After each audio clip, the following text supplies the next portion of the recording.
ओम नमः शिवाय। धूम्रलोचन चंड मुंड रक्त बीज शुम निशुम का वध। ऋषि बोले, हे राजन, शुम निशुम नाम के दो महापराक्रमी दैत्य थे। उनके तेज से त्रिलोकी कांप उठा। दोनों ने से दुखी होकर सभी देवता जगत जननी पार्वती जी के पास पहुँचे और उनको प्रणाम कर उनसे कहने लगे, भगवानी, हे महारानी, हे महेशानी, आपको बारंबार नमस्कार है। आप हमारी रक्षा करें। तभी गौरी के शरीर से एक कुमारी प्रकट होकर बोली, हे मातेश्वरी, सभी स्वर्गवासी देवता मेरी स्तुति कर रहे हैं। उस कुमारी का नाम शरीर कोश से निकलने के कारण कौशिकी तथा प्रकट होने के कारण मातंगी पड़ा। उसने देवताओं से कहा, डरो मत, मैं अकेली ही तुम्हारा कार्य सिद्ध करूंगी। शुम निशुम के दो सेवकों ने उस महामाया के स्वरूप को देखा तो उसके रूप से मोहित होकर वे अपने राजा निशुम और शुम से जाकर कहने लगे, हे राजन, हिमालय के शिखर पर एक परम सुंदरी स्त्री सिंह वाहिनी होकर निवास कर रही है। देव कन्याएं तो उसके अब सामने सेविकाएं हैं। उसके समान त्रिलोकी में कोई भी सुंदर नारी रतन नहीं है। आपके यहाँ ऐरावत, कामधेनु आदि सभी रतन हैं, अतः उस स्त्री रूपी रत्न को भी आप अपने घर पे रखिए। ये सुनकर इस असुर ने अपने सुग्रीव नामक दैत्य को दूत बनाकर हिमालय पर भेजा और कहा कि तुम स्त्री रतन को मेरे पास ले आओ। वे जगदम्बा के पास जाकर बोला, मुझे दैत्य अधिपति शुम निशुम ने आपके पास भेजा है। वे इंद्र आदि सभी देवों को परास्त करके सभी रत्नों के भोक्ता हैं, अतः आप भी स्त्री रत्न हैं। आप उन दोनों भाइयों में से किसी को भी अपना पति बना लीजिए। इस पर देवी जी कहने लगी, हे दूत, तुम सत्य कह रहे हो, किंतु मैंने तो पहले से ही यह प्रतिज्ञा कर रखी है कि जो मुझे युद्ध में परास्त कर देगा उसे मैं अपना पति बनाऊंगी। ये संदेश तुम अविलंब जाकर उन्हें पहुंचा दो। दूत ने ये बात शुम निशुम से जाकर कही। इस संदेश को सुनकर शुम क्रोध में भरकर अपने सेनापति धूम्राक्ष से बोला, तुम तुषार पर्वत पर जाकर उस नारी रतन को ले आओ। यदि प्रेम से न आए तो केश पकड़ कर ले आना। वे देवी के पास पहुंचा और देवी को घसीट कर ले जाना चाहता था कि हुंकार मात्र से ही जल कर भस्म हो गया। धूम्राक्ष के मारे जाने पर शुम ने चंड मुंड तथा रक्त बीज नामक दैत्यों को सेना के सहित लड़ने को भेजा। उनको भी महादेवी ने मौत के घाट उतार दिया। उनके साथ देवी का घमासान युद्ध हुआ। बाण, पत्तेश, तलवार, त्रिशूल आदि के नाना प्रहार देवी और असुरों ने संग्राम में किए थे। इन असुरों ने देवी के हाथों से मरकर सज्जन पुरुषों जैसे गति को प्राप्त किया। ऋषि बोले, हे राजन, चंड मुंड रक्त बीज आदि के वध हो जाने पर शुम ने काल के मौर्य दोहा आदि बड़े बड़े दैत्यों को लड़ने भेजा। स्वयं शुम निशुम भी रथ पर चढ़कर युद्ध भूमि में आया। युद्ध के बाजे बज उठे। सभी योद्धा रणभूमि में पहुंच गए। तब जगदम्बा ने शत्रु सेना को देखा और वे बाणों की वर्षा करने लगी। घंटों की ध्वनि होने लगी और जगदम्बा का वाहन सिंह भी गर्जना करने लगा।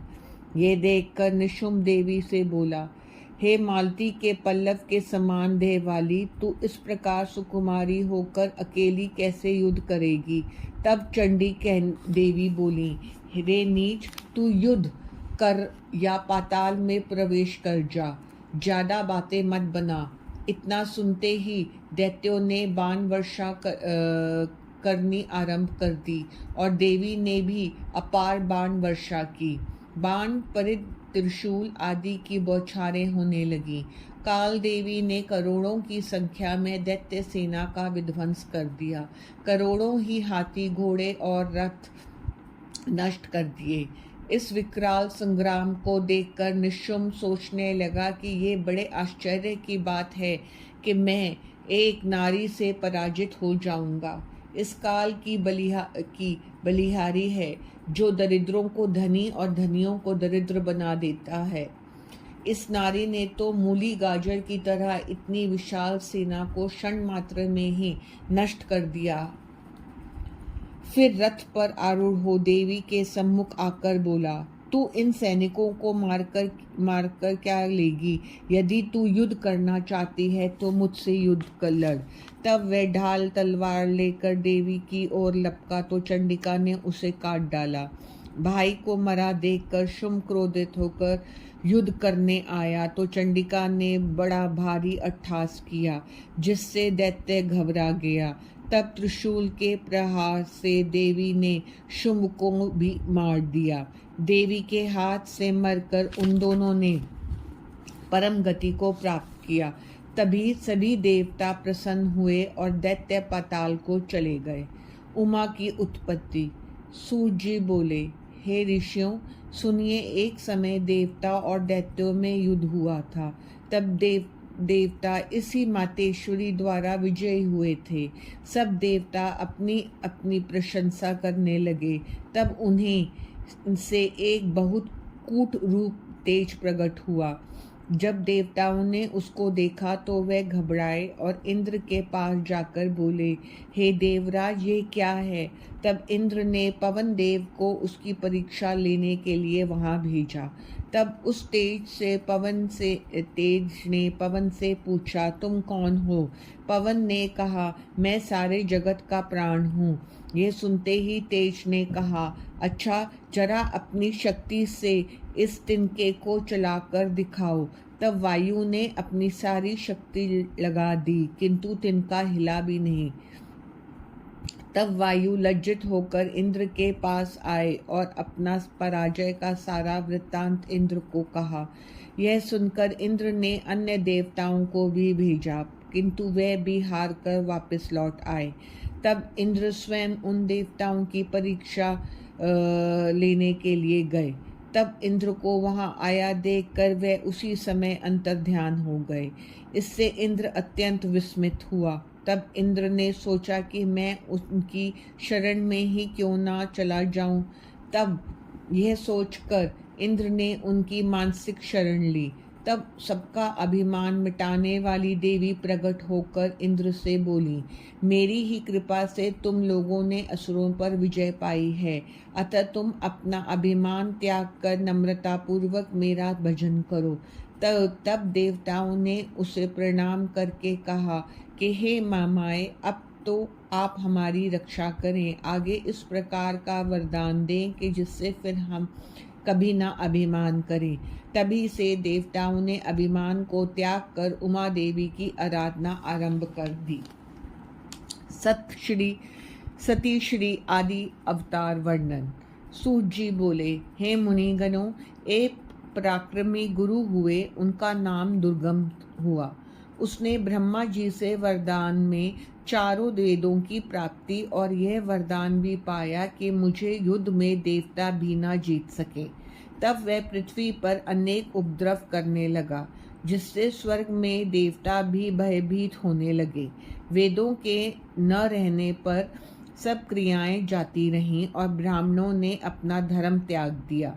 प्रजा के संकट को देखकर सब देवता महादेवी जी की शरण में आए और कहने लगे, जिस तरह आपने शुंभ निशुंभ का वध किया, उसी तरह आप इस दुष्ट का भी वध करें। इस प्रकार प्रजा को दुखी देखकर देवी ने अपने नेत्रों को दया के जल में भर लिया और उस जल से हजारों धाराएं बहने लगीं तथा उनसे संपूर्ण वृक्ष एवं औषधियां हरी भरी हो गईं। नदियां, तालाब, समुद्र आदि जल से परिपूर्ण हो उठे। इससे सब देवता तथा ब्राह्मण बड़े प्रसन्न हुए।